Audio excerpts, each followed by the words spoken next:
O momento para as construtoras de fato é muito delicado, talvez um dos piores cenários ao longo dos últimos anos todos. Afinal de contas, existe hoje uma inflação de custos que é muito alta, encarecendo bastante o material de construção, assim como uma taxa de juros mais cara também faz com que a demanda para essas incorporadoras tendem a cair, ou seja, realmente um cenário nada muito positivo.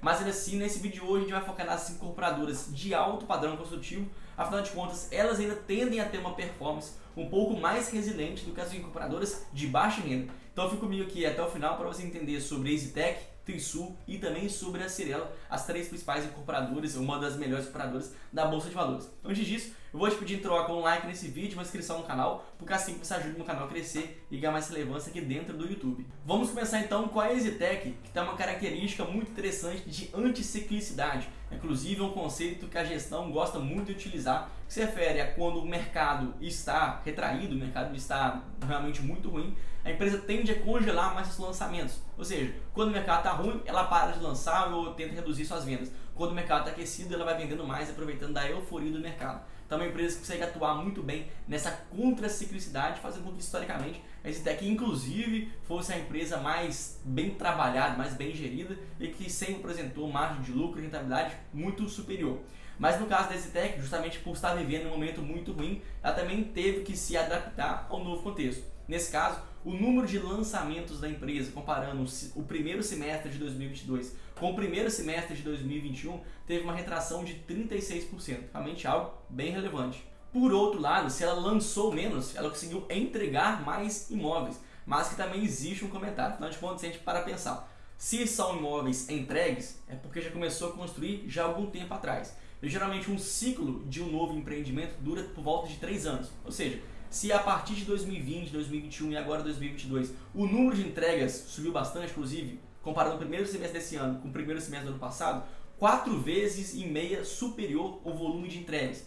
Porém, isso aconteceu devido ao passado, já que lá em 2017, 2018, quando a companhia estava saindo daquele último ciclo, daquela última crise econômica, foi quando ela começou a lançar mais empreendimentos. Então aqueles empreendimentos lançados lá em 2018 começam a ser entregues agora. Por isso o volume de entregas hoje é maior do que o volume de entregas do ano anterior, já que em 2021 o volume de entregas corresponde a algum empreendimento lá em 2017, quando ainda existia uma crise. Então, por mais que a entrega tenha sido um número aí bem relevante, mas isso se refere a essa ciclicidade do mercado, não a algo pontual. Então a entrega se refere a um período lá atrás. O talvez que a gente pode esperar mais para frente é que lá em 2023, 2024, a gente novamente veja um número de entregas menor, justamente porque em 2020 e 2021 a empresa também lançou menos. Então a gente pode perceber essa ciclicidade do mercado. Já por outro lado, o volume de vendas, que é outro importante indicador para acompanhar aqui o aquecimento do mercado, ele basicamente ficou estável, teve um crescimento ali ao redor de 2 a 3% em relação ao mesmo período do ano anterior, mas apesar de ser estável, a gente está fazendo uma comparação com uma base de dados muito ruim também. Lembrando que em 2021 o volume de vendas também foi bem inferior a antes da pandemia. Então ficou estável, mas estabilizou em um patamar nada muito agradável. Por isso, obviamente, o mercado bate nesse tech e bate justificadamente, porque o setor, de uma forma geral, ele está realmente passando por um momento bem delicado. E para provar isso, a gente pode ver que até mesmo a EasyTech, que historicamente sempre conseguiu repassar custos, também perdeu um pouquinho da margem bruta, que é outro grande indicador que nós podemos acompanhar, que se refere ao quanto a empresa está conseguindo vender as suas unidades em relação ao custo de produção. Então a margem da EasyTech sempre foi uma das líderes aqui do mercado, acima sempre de 40%, entrega hoje uma margem bruta de 39%. Teve sim uma queda, nítida queda, mas ainda assim continua no primeiro escalão das empresas construtoras da Bolsa. Então a queda foi sim relevante, mas ainda assim continua com uma saúde financeira exemplar. Então nada que acrescentar, nada que a duvidar do potencial retorno que esse tech pode oferecer no futuro, assim que essa situação se normalizar. Já na Trisul, que é uma incorporadora ainda menor do que a EasyTech, a gente vê resultados seguindo nessa mesma linha, embora um pouquinho mais agravantes, um pouquinho ainda mais impactantes. Primeiro a gente pode utilizar o conceito de lançamentos. A empresa lançou 50% a menos do que ela lançou no ano anterior. Então aqui a gente pode ver que o cenário para a Trisul é realmente um pouquinho ainda mais grave. O volume de entregas aumentou 2 vezes. Então aqui por si só a gente também já vê que até alguns 3, 4 anos atrás o volume de lançamentos também não era nada muito relevante. Então a empresa não conseguiu aproveitar muito bem no último ciclo positivo. Então agora também vem colhendo resultados um pouquinho mais fracos, também por causa disso. Então juntou a pandemia com resultados mais fracos ainda muito antes, fazendo com que talvez os resultados da Trisul sejam um pouquinho piores do que a EasyTech. Já o volume de vendas também caiu bastante. Teve uma queda de 36% em relação ao mesmo período do ano anterior. Ou seja, volume de entregas menor, volume de vendas menor e volume de lançamentos menor do que a EasyTech. Por isso, os resultados da Trisul realmente não foram muito bons. Inclusive, uma das empresas entre essas 13 compradoras que mais conseguiu cair, né? que foi mais impactada por parte do mercado.